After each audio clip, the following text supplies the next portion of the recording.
T'arrives, tu vois les maisons mitraillées. Il y avait des feuilles plantées dans la façade. Une voiture de flic nous a rattrapé, la deuxième elle arrive au moins à 220 à l'heure. Le mec est sorti de sa caisse avec un fusil à pompe. Il t'écrase la tronche par terre. Non, ça c'est ce qui vous est arrivé? Ah bah oui. C'est ce qu'on disait, il y a les anecdotes, il y a les peurs, et on l'abordait aussi, le goal ultime, parce que vous, ça fait quelques temps quand même que vous le faites, vous avez vu des belles situations, des moments de crainte, de peur, de réjouissement. Et c'est quoi un peu votre goal ultime? C'est quoi, comme on le disait tout à l'heure, est-ce que c'est une belle tornade avec élégante à photographier, à filmer? Est-ce que c'est une double tornade? Si on parle du côté esthétique, perso, ça va être une belle compo dans un champ avec une maison abandonnée et une super cellule magnifique derrière. Ouais. Ça, c'est vraiment la photo ultime que j'ai envie de faire. Mais ce qui est sinon de tornade, je pense, c'est vraiment comme remplir le Pokédex, tu vois. C'est vraiment de toutes les avoir. Des tornades qui vont être toutes fines, des tornades qui vont être en cône, ou des tornades qui vont être toutes droites. T'as tous les niveaux de graduation de la tornade aussi à avoir, tu vois. Nous, la seule qui manque, c'est la F5, quoi. Mais le souci, c'est que voir une F5, c'est de voir un truc qui a ravagé tout le monde. Donc, c'est pas assez. On va dire, tu vas être content de l'avoir vu parce que t'as vécu un moment historique, tu vois. Mais tu te fais rattraper par la réalité. Mais tu sais ce qui s'est passé, quoi. Et là, ça du coup, t'as pas envie. Une tornade va être classée en fonction des dégâts qu'elle fait. À partir de là, sur les dégâts structurels, t'estimes la vitesse des vents. Tu peux avoir des vents à 500 km/h dans un champ. La tornade ne sera pas classée si elle n'a pas fait de dégâts. Tout simplement. Et tu te souviens de la tornade de Pétange? Oui. Il y a eu cette tornade, donc, juste à côté d'où j'habite, en 2019. Et en fait, moi, j'étais sur le terrain pour faire l'évaluation des dégâts juste après son passage. Donc, c'est une petite ville au Luxembourg. C'est une tornade d'intensité EF2, donc, qui est au milieu, bas de l'échelle, moyenne intensité. Ça commence à être intense, mais pas trop. Voilà. T'arrives, tu vois les maisons, et quand je te dis qu'elles étaient mitraillées par des feuilles, il y avait des feuilles plantées dans la façade. Des feuilles. Des branches. Des feuilles et des branches plantées dans les façades. T'as des maisons, en fait, elles avaient implosé. Il y a pas si longtemps que ça aussi, il y a eu des dégâts, c'est au-dessus de Paris, il me semble, si je dis pas de bêtises, où il y a une grue qui est tombée, il y a un étudiant qui est décédé, il me semble.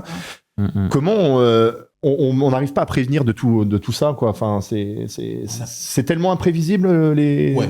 Déjà, pour commencer, puis on n'a pas du tout la même climatologie qu'aux US. Eux, là-bas, vraiment, ils ont un climat et une météo qui est excessivement différente d'ici. Ici, on a beaucoup d'influences océaniques et c'est pour ça qu'on n'a pas énormément de tornades. Donc, en fait, avoir des tornades en France, c'est près une 40aine par an. Donc, en fait, on n'a pas de système de prévention aussi efficace que les États-Unis. En fait, les paramètres sont tellement, entre guillemets, infimes par rapport à ce qu'aux États-Unis que, ouais, il y a un risque, mais il n'y a rien qui dit qu'il peut y avoir une tornade de F1 comme une tornade de F5, tu sais pas. En fait, c'est un des rares, même un des seuls Français à le faire, en fait, ce côté un peu... je ramène une communauté, on forme un groupe ensemble. Alors, je veux dire, c'est très peu développé en France, à part les experts qui font ça de leur côté. Il y a des personnes qui le font aussi, mais en fait, on n'a pas du tout la même approche. Toi, tu l'ouvres aux gens. Moi, en fait, c'est vraiment un aspect communautaire où je veux vraiment apprendre aux gens tout ça pour que vraiment ils se sentent inclus dedans. Moi, après, je sais pas comment ça se passe ailleurs. Je peux pas dire quoi que ce soit, mais on n'a pas du tout la même approche. Quand on a voulu créer Tornado Experience, on a vraiment voulu apporter du coup toute cette aventure humaine et quand on fera des prévisions, par exemple, vous serez là avec nous.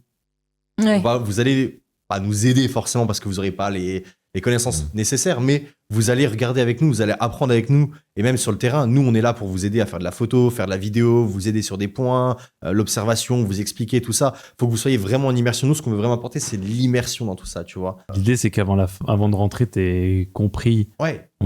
Pas que tu connaisses tout par cœur, parce que c'est pas possible, mais que t'aies compris le fonctionnement des choses. Le but aussi, c'est de vous faire peur, tu vois. C'est que vous rentriez... Pas l'objectif premier, mais l'adrénaline quand même. Ouais. Voilà. Ça joue avec la peur. Oui, voilà, c'est ça. Vous allez avoir peur parce que vous n'allez pas avoir l'habitude d'être face au phénomène. Parce que tu maîtrises pas le truc. Là où nous, on n'aura pas forcément peur, vous allez terroriser probablement. Non, mais il faut le dire. En fait, c'est la décale là qui est ultra parce que disons les termes. Nous, il faut poser les termes, tu vois. Nous, on va avoir des trucs, on va être là en mode chill, la main sur le volant. On va boire une Blue Moon. Ouais, ok, si tu veux, let's go. Trop bien, tu vois. Donc, cette différence-là, ce gap qu'on a entre vous et moi, enfin, vous tous, nous tous, c'est là que ça crée énormément d'adrénaline, quoi. En vrai, qu'est-ce que vous attendez réellement de Tornado Experience? Qu'est-ce que comment vous vous projetez dans l'expérience 2026 là? Mais c'est de vivre une aventure de ouf qui mélange adrénaline, expérience humaine, visite, tourisme. Je sais pas parce que en fait c'est marrant comme je le dis, j'en parle depuis 6-7 mois qu'on a pris contact, mais alors on part donc dans un mois, j'ai l'impression que c'est tellement irréel en fait.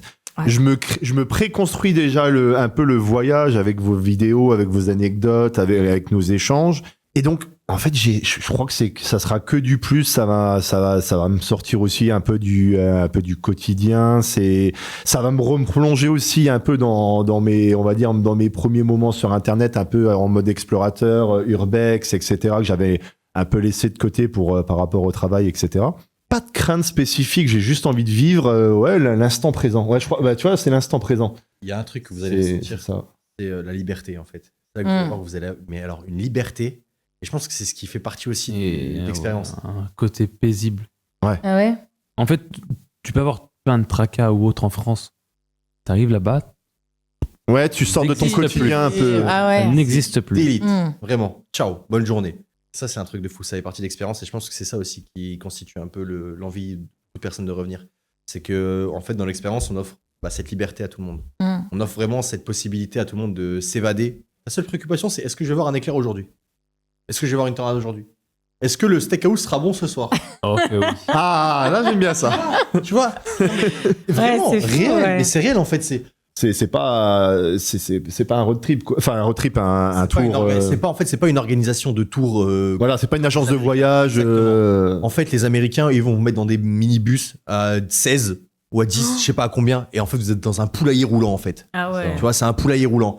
Alors oui, il y a de la grosse rentabilité. Oui, ça y va. Tu vois, on va pas se mentir, ça bombarde. Ok, mais quel est l'intérêt en fait derrière? Ouais, bah oui. Et quel est l'intérêt? T'apprends quoi? Qu'est-ce que tu vis réellement? Tu vois, ça sert fais à ton rien du tour, tout. tu te Enfin, promènes. objectivement, c'est inutile. Alors oui, ça a un coût. On est d'accord. Mais en fait, nous, le coût là, il amortit simplement le voyage. Ok. Moi, je suis transparent par rapport à tout ça. Mm. Finalement, on fait votre gestion économique. Si tu veux.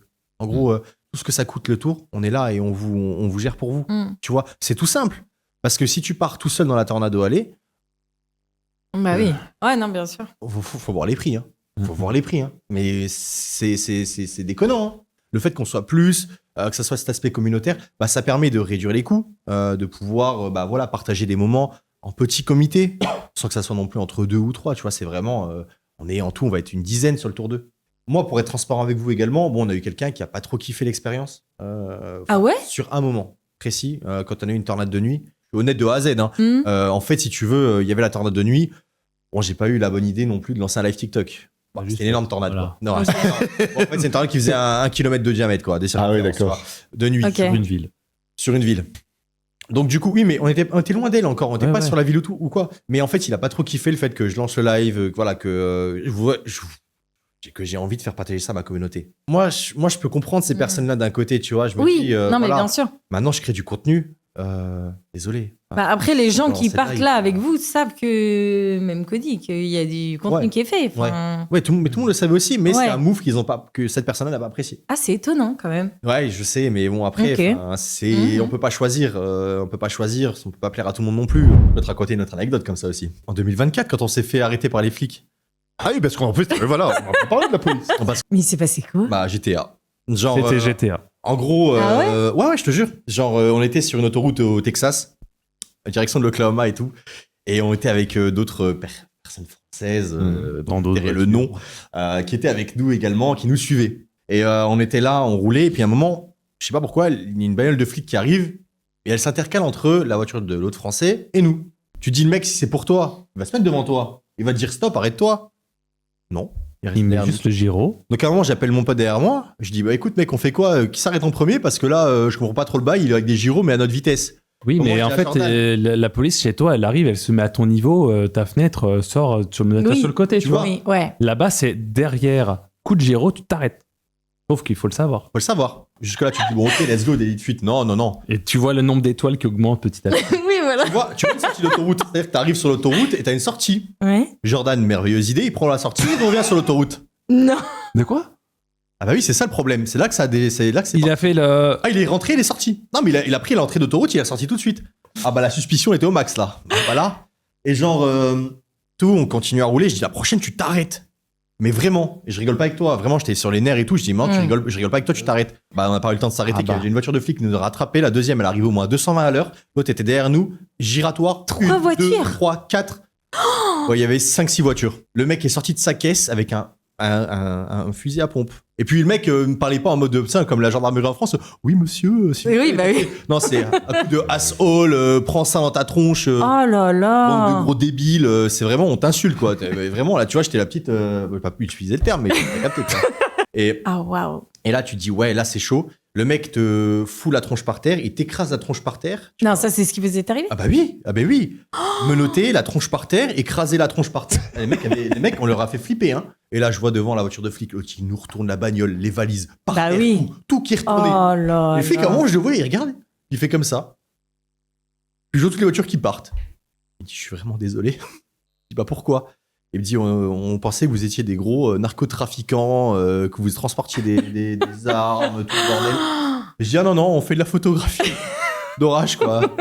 Et je lui explique qu'en fait, nous, en France, c'est différent. Enfin, on nous indique qu'il faut sortir, on n'a pas l'habitude de ça. Le mec, il a dit, je suis vraiment désolé, j'espère que c'était une bonne expérience pour vous. J'ai encore une photo avec les traces des menottes et vraiment la tronche. Ouais, vraiment, c'est vraiment éclater la tronche, hein. C'est pas comme en France, là. Nous, quand on sera aux US, on essaiera de vous faire partager aussi un maximum. C'est-à-dire que au moment où vous n'êtes pas encore là, où vous êtes déjà rentré, on va faire au maximum pour vous partager un maximum de choses. Je vais pas vous mentir.